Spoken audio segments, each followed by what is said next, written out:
Hey guys, it's Kate, and today I'll be doing a review, a demo, and sort of wear test on the new Madison Beer and Morphe collection. So I'm going to put a little timestamp right here, and this is when the demo starts. So in the demo, I do this eye look using the eyeshadows. I talk a little bit more about my opinion. I do lip swatches of both the glosses I got, and then I also go in and use my luminous setting spray and show you like the before and after of that. So if you're just here to see that, you can just kind of skip to the demo, but right now I'm just going to briefly talk about each product I got, the shades, the prices, the ounces, and all that kind of stuff. First of all, I obviously picked up the Morphe Madison Beer Channel Surfing Palette. I really like the packaging. Now, it is magnetic, so it feels like a lot more expensive and high end. As you can see, there are 20 shades and it retails for $22, which is actually, that's like $1 a shade. That's very good, especially because you see how big this mirror is. Mirrors are so expensive to put in packaging. I always hear that, and there's a huge mirror, so that's really nice. I feel like there was like a lot of thought put behind this. And I do want to talk about the shades briefly because I do talk about them in the demo. So when you swatch them, they honestly don't seem super pigmented, especially the mattes, but on the eyes, it provides like a soft pigment, if that makes sense, because I feel like when you go and say if you go into like a dark brown from like the Jaclyn Hill palette, it's boom, tons of dark brown on your eyelid. This is like a softer brown. It's still pigmented, but it actually blends easier, and I kind of prefer these shadows to like super duper, you know, extra pigmented shadows. And then also the shimmery shades aren't like the buttery smooth ones. Some of them are more buttery than others, but a lot of them are more like glitter based shimmery shades. So now onto the lip glosses. I picked up two, and I kind of want to go back and pick up the clear one. So the first one I got is in the shade Mars. This is like a very nudie peachy color. And then the second one I got is in the shade Venus, which on the website describes it as like a rosewood shade. I think there are 5 glosses total, and they all retail for $10, which is the Morphe glosses, normally retail for only $9. And there's also 0.15 ounces. Sorry, I have all the information on my phone. The formula is extremely similar to the normal Morphe glosses, and then the applicator is the same too. I thought they were actually going to be very opaque, and I'm happy that they weren't. I mean, they are more opaque, I'd say, than some of the Morphe glosses, but they kind of fall in the middle. Now for the luminous setting spray, I actually wasn't going to buy it. So here's what it looks like. There are 2 shades. I got the shade Seal the Deal, which is like the lighter one. I guess not shades, I don't know, but there's a darker one that's, I feel like, more bronzy for like darker skin. So it retails for $18, which is almost the price of the palette, but it comes with 3.3 ounces, which is more than like the Morphe continuous setting spray if you've ever used that. And I kind of thought the setting spray was just supposed to make my skin look very glowy, but it actually says it's supposed to be sweat and humidity resistant, and it's supposed to set your makeup. So that's why I'm going to be doing a mini wear test. So I'm just going to touch back in with you guys like in 5 hours and just mention if I think that the spray actually set my makeup or if it made me oily. And then I'm also going to talk about how, you know, the shadows lasted on my eyes. Oh yeah, and it also has like a very light tropical scent. It's not like overpowering or anything. I actually really enjoy it. But I think that's it. I just want to do a really quick, I know I talk really fast, but a really quick just overview of all the products, because the demos kind of feel like what's more important. But don't forget to give this video a thumbs up. I really appreciate it. And subscribe if you're new. I put out videos every Monday and Friday at about 3 p.m. and then reviews are randomly throughout the week. Okay, so my eyes are already primed, and we're just going to jump right into playing with the palette. First, I'm going to insert swatches right here on my arm of all the colors. And also, here's the product a little bit closer. There's the packaging. And then, because it's magnetic, it actually feels like sturdy. And here are all the shades. But I'm just going to swatch so you can really see this one first. This is clearly, it has a lot of pigment, but it does, I was worried because I thought it'd be a little bit patchy or something. But no, it totally glides on the eye. There's no like patchiness or anything. The swatches just don't swatch completely clean, if that makes sense. I'll swatch this purple shade right here for you. This is a sparkly shade to show you like the texture. This one feels a little bit more buttery, but as you can see when you swatch it, like there isn't like a lot of pigment or anything. It's not like it has like a base color. Do you know what I mean? So it's kind of just like a very light, shimmery glitter shade. So if I was going to use this palette, the first transition shade I would go in with is this light purple. And I would just put this in my crease. See, immediately when you put it on, there's pigment. And they really do blend well because I was playing with them yesterday. Morphe in general does have really good eyeshadows. I would just say that the Jaclyn Hill ones and like the collabs with like James Charles and stuff, like those palettes seem to be like more pigmented.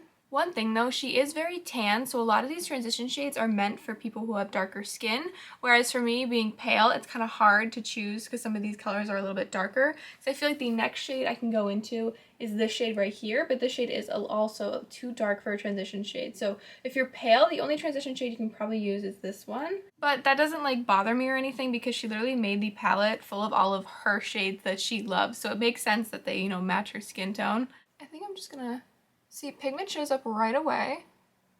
Put it in my outer V. It's such like a soft pigment. It's not like you put it in, it's just like dark red all of a sudden. It blends very, very well. I'm very happy with my purchase. I wasn't quite sure at first, I feel like sometimes celebrities just put their names on things. But this palette seems like there was a lot of thought that went in behind it. It wasn't like a bunch of money. And it just made sense for like her brand. And I want to show you up close. See, there is some fallout, but that personally doesn't bother me. Now to deepen up the look even more, I'm going to go into this kind of very warm brown shade. So far, with all the mattes I've been using, they all blend like very well, weirdly well.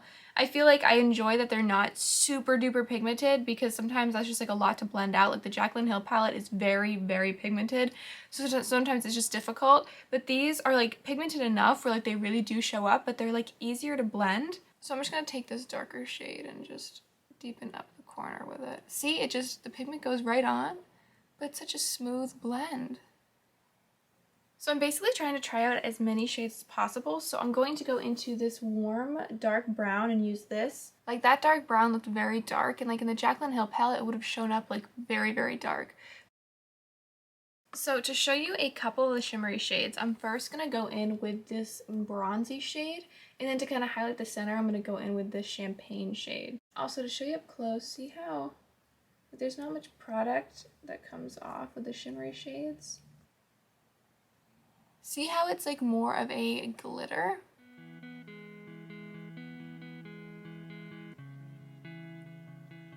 I really like the way those look because it's just kind of like a nice light like glitter on the eye. It's not like super overpowering or anything. I mean, I think it's beautiful. It's still pigmented. It's just a different type of formula compared to a lot of other shimmers. But right now I'm going to put more on my brush and spray it because this is what I do to get more pigment. I want to see if that does anything. So normally I'd get some on my brush and then spray both sides. And now, okay, yeah. See?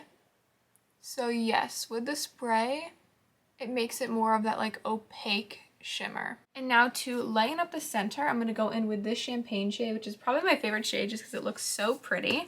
And I'm not going to spray my brush. Some of them have like, I feel like more grit to them, whereas this one doesn't have as much. I'm just going to place this on like the center. Wow, that's really pretty. Wow, I like champagne shades. Those are always my favorite. Okay, so I'm back, and to smoke out my lower lash line, I'm going to be going in with that light purple transition shade. I'm just going to be smoking it all along the lower lash line. Now to deepen up a little bit more, I'm going to go in with this warm brown. I'm just going to keep this on the outer area. I'm just going to keep it like this because I kind of like the bronzy look. I'm really enjoying this eye makeup, but I'm not going to apply mascara because I still want to show you me using the Madison Beer Luminous Setting Spray because I notice if I use setting sprays when I have mascara, often the mascara gets everywhere. But I'm now going to zoom out and show you the lip glosses. So first of all, the shade, I got the shade Mars, which is like a very nude shade. I expected these glosses to be like very opaque, but like also I have other Morphe glosses and they aren't like that. So I kind of enjoyed that they weren't. So the applicator is the same as other Morphe glosses. I really like this shade. I think it's a perfect nude because it's not too nude. And I mean, she made these for her, I mean, obviously her audience too, but these are shades that she likes, and she has very tan skin, and this nude still works on me. I feel like it's very universal. So here's what the gloss looks like. I'm very excited because I actually don't really have any nude glosses. I'm going to wipe this off, and I'll show you the other shade. Okay, so like I said, I got the other shade in Venus, and it's called like a rosewood. I'd say it's like a mauve pink, and it's the same like formula and everything as the other. So if you know me, you know I love mauve pink, so this is my favorite. I actually might go back and buy, she has a clear gloss too. As you can see, it kind of matches my lip color. It's like a My Lips but better color. I really enjoy the glosses. I like Morphe glosses though in general. And now I want to show you how I use the luminous setting spray. So first of all, I want you to take a good look at my skin. So currently I just have highlighter, apples on my cheeks, you know, down the center of my face. And I honestly bought this on a whim. I didn't think I was going to like it or use it. I do like the Morphe continuous setting spray, but I've never really tried a luminous setting spray, and I really, really enjoy it. So I'm not going to be doing like a super long wear test or anything, but at the end of the video, I am going to touch base in a couple hours and let you know what I think of the setting spray, because normally on an everyday basis, I swear by the Scandinavia oil control setting spray. This really keeps my makeup in place, but that's oil control. This is luminous, so I want to see how it lasts or if it makes me oily. The mister isn't as fine as the Morphe continuous setting spray mister. It's like a, you know, pump and whatever. But I have no problem. It lets out enough product. I enjoy it. It doesn't leave globs on my face or anything, but okay. So here I am close up, and as you can see, the spray just like, it makes your highlighter really pop. And I don't know, I hope you can tell my skin. Yeah, it's just very like dewy and fresh. The spray is still like drying a little bit. As you can see, I look oily, but it'll dry down, and it just gives you this really nice like refreshing glow. So now I'm just gonna go off camera and apply mascara, and I'll be back. Okay, so I'm just back briefly. It is 7:24 in the morning, way too early for me, and I have to babysit all day. Again, if you ever see my reviews, I'm only ever babysitting. But I kind of do want to see how the eyeshadow lasts just after 5 hours. It's not obviously going to be a really long wear test or anything. I'm just going to touch back in probably around 2 o'clock and just tell you how I've like enjoyed the setting spray, if it's actually held my makeup together or if it just kind of made me look oily, then also how like the shadows lasted on my eyes. Okay, so it is current. Sorry, my cat really missed me when I was gone babysitting. Hi, come here. Come here. Hi. Oh my god. Oh my god, no. Okay. Oh my god. Cleo. You're gonna kill both of us. Okay, do you want to hang out there? She is very cute. There you go. You can get on my lap. How's that? So while she's on my lap, it's about 2 o'clock right now. My phone's over there, but I'm telling the truth. I was babysitting all day long. Something that I did realize, I actually forgot to prime my eyes. I put concealer on, and then I realized later on, I was like, wait, I actually didn't put my normal Urban Decay eye primer on. So this is kind of impressive. The eyeshadow still looks very good. That's without an eye primer. That's kind of crazy. Wow, it's been 7 hours. Okay, so the eyeshadow, I'm enjoying. It really did stay on my skin. That's nice.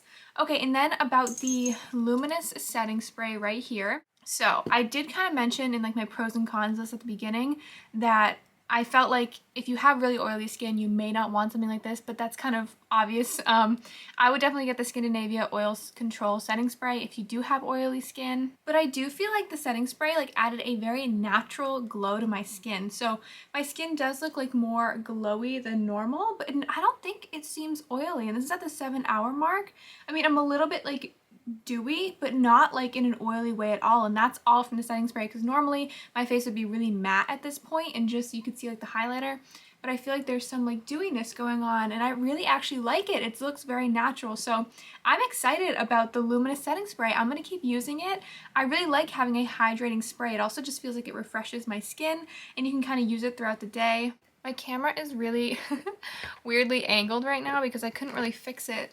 Now we're like really low because I wanted you to see Cleo. Hi. Hello. Sorry, I know this. I know this angle is really funny, but I figured you could see my cat as I kind of decide my final opinions. I'm very excited to keep using the palette. It's literally, it blends so well, and all the shades I feel like I'll use, I really do like it. And I also like that even though the shades are more like glittery based, when you wet them, they turn into like a really much more pigmented eyeshadow. So that's really nice. You kind of have the choice of going more glittery or more pigmented. Okay, she's finally over it. So I'll go back to normal. But yeah, that'll be my finished video. I really hope everyone enjoyed. I'll answer any and all questions down below if you have them about these. I'd love to know if you've tried it and you like it, or if what you're gonna get from the collection. Thank you guys for watching. Don't forget to give this video a thumbs up and subscribe, and I'll see you in my next video.